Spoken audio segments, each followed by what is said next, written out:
going on YouTube? It's Wrath here, hanging out today, playing some Monster Legends. I want to thank you guys so much for coming out with me today. If you liked the video, please make sure you smash that thumbs up button and show your support.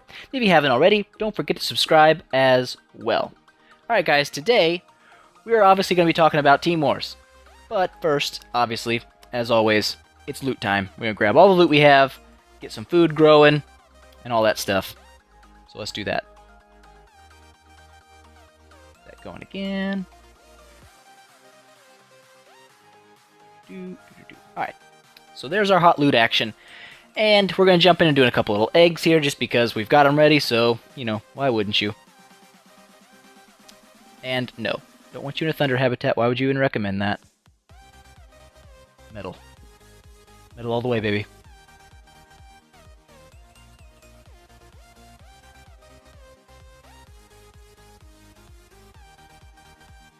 There we go. And looky there. Finish another chapter in my book. That's what I'm going for, guys. Get those chapters done. And we also have a hot Octex with 3 rune slots. That's what I'm talking about, man. First Metal Legendary. I think I'm going to put you in a habitat all by your lonesome.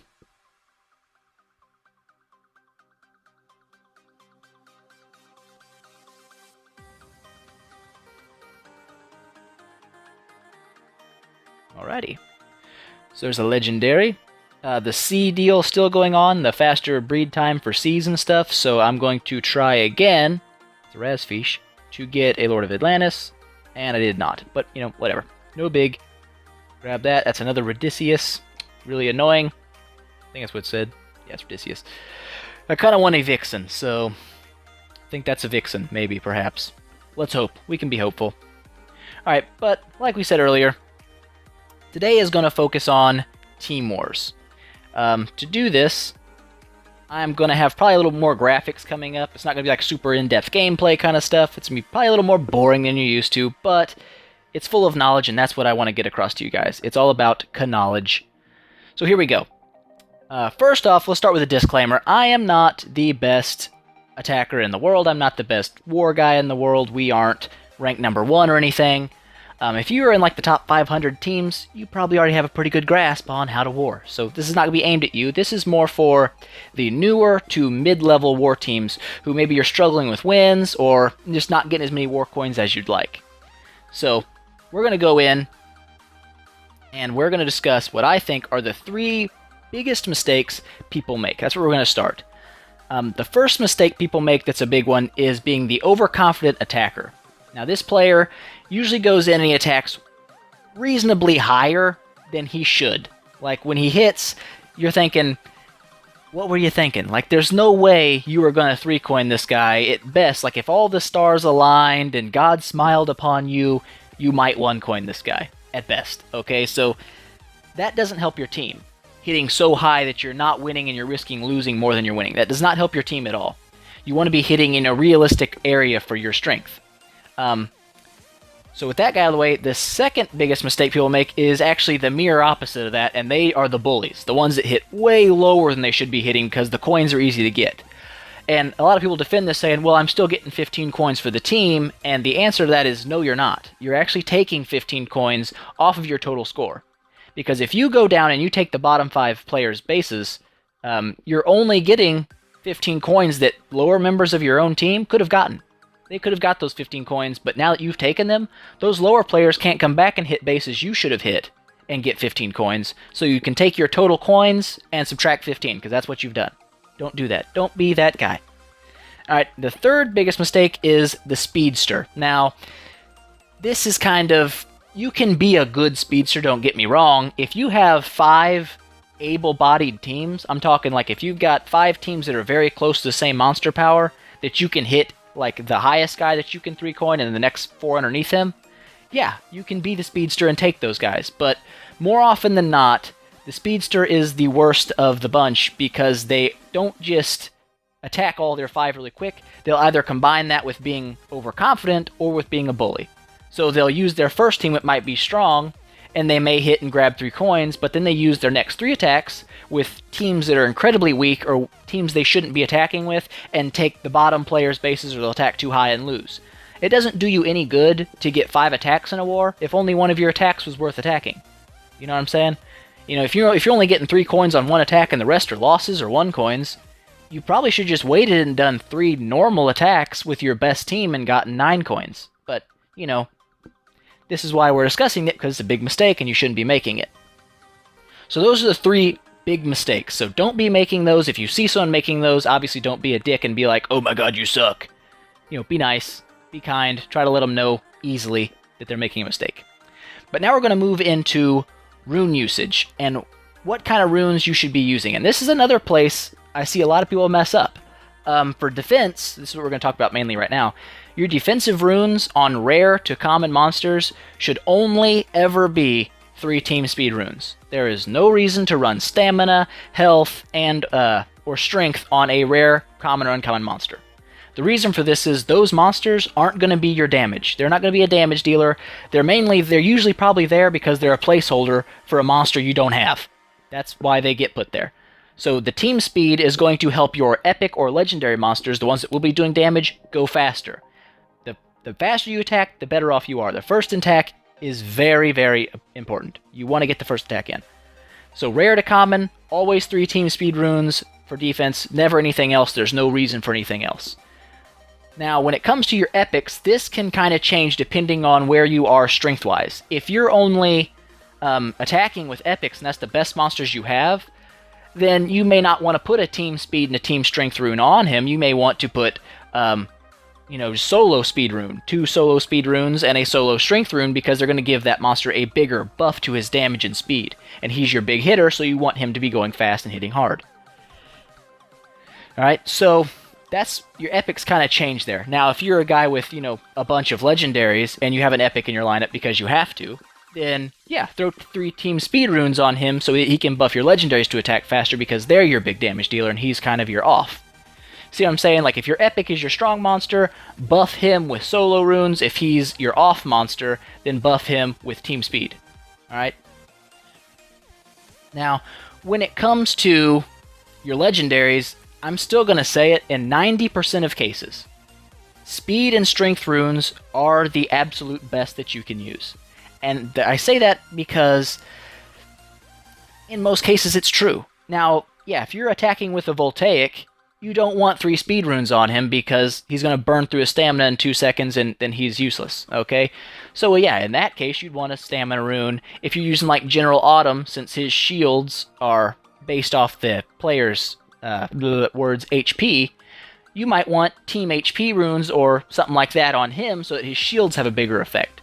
Now, yeah, that's what I'm saying. There's certain areas where you might use different runes, but in 90% of the cases, you want speed and strength. Because attacking first and attacking hard are the 2 most important things, especially on defense. Especially on defense. Because when you're defending, the AI is attacking with your monsters, so you're already at a disadvantage, because it's AI versus real person. So if you're putting your monsters at a further disadvantage by making them slow, and they don't get to attack first, you're making it much, much easier for the attacker to beat you. You don't want that. Alright? So, I'm going to show a couple of my attacks of war, not to say that I'm amazing or the best, but just kind of give you an idea of this, how speed plays a very important role in your attacks. I've only got 2 attacks in so far, shame on me.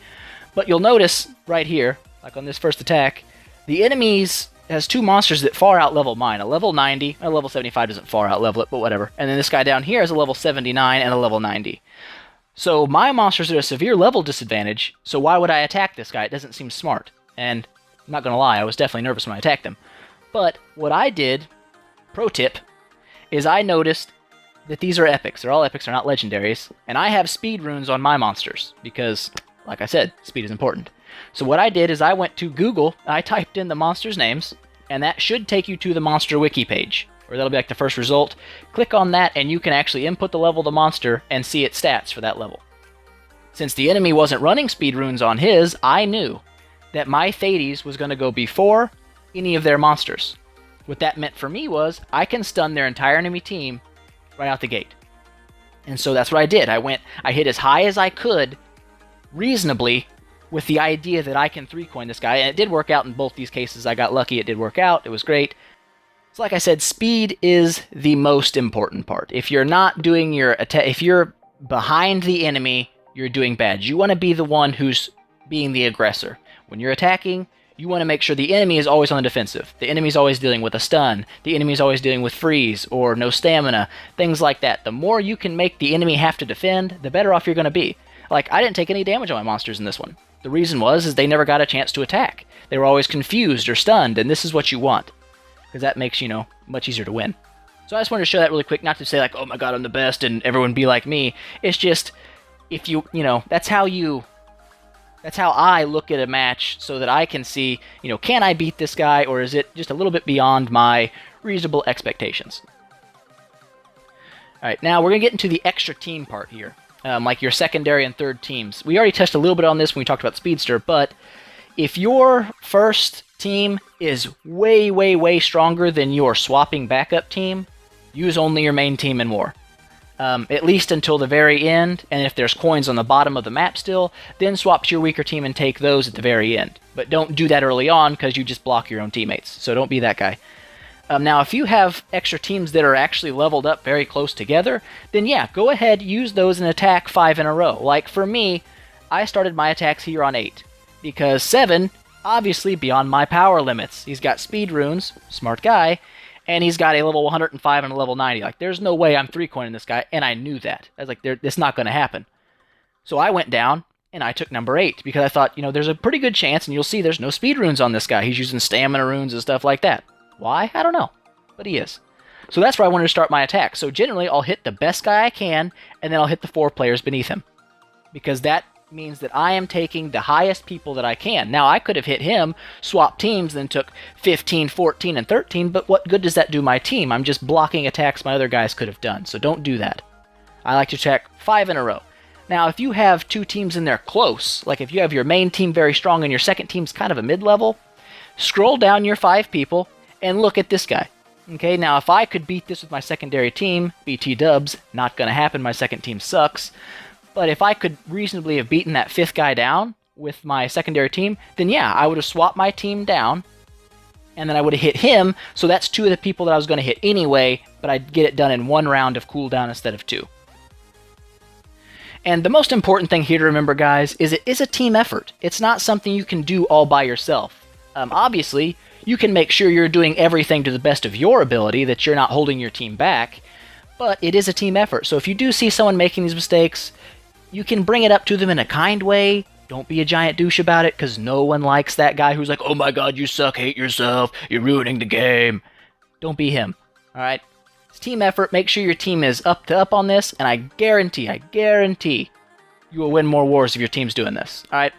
So one of the, I don't know, I wouldn't say it's the best tips, but it's a very good tip, especially for low to mid-level, is making sure in every war you're in that you're stripping the bottom 10 bases of all their war coins. We haven't quite got there yet, but there's still, 10 hours left in Battle Day.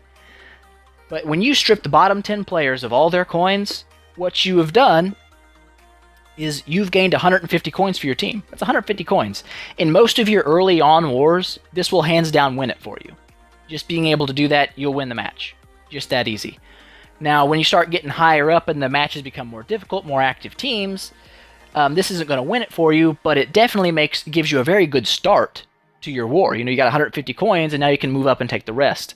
And again, this plays in with making sure everyone in your team is doing their job, hitting the right players. Don't be the number 1, hit the number 15, because that hurts your team, it doesn't help it. If you're the number 1, hit as high as you can and get 3 coins. Don't hit weak just because it's easier, okay?